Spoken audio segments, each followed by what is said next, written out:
అయింది కానీ నాకు కామవాంఛలేమీ తీరలేదు కదా, నీతోనే సమస్త భోగాలు నాకు అనుభవించాలనుంది. తప్పకుండా అని ఆయన 5 రూపాలు ధరించి 5 రూపాలలో ఆవిడ్ని సంతృప్తిపరిచాడు. ఆ 5 రూపాల అంశ తర్వాత పాండవుల్లో ప్రవేశించింది. ఎందుకు ప్రవేశించిందయ్యా? ఈవిడ ఇక్కడ మౌద్గల్య మహర్షి భార్యగా పుట్టి తర్వాత అపాలగా పుట్టిందని చెప్పుకున్నాం కదా.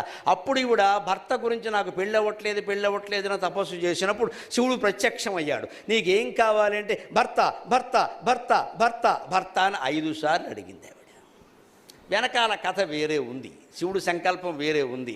5గురికి ఒక ఆవిడ భర్త కావాలి. అనుకోకుండా ఈవిడ నోట ఆ మాట వచ్చి తథాస్తు అన్నాడు శివుడు. వెంటనే ఆవిడ సవరించుకొని 5గురు నిన్ను పెళ్లి చేసుకుంటారు, ఇది చాలా అన్యాయం, ఇది చాలా ఘోరం, నేను ఏదో కంగారులో అన్నాను. ఇంటికి వచ్చిన కుర్రాడు అమ్మ స్కూల్లో ఏం జరిగింది అంటే 2 అమ్మలో ఉన్నట్ట అని అడిగింది.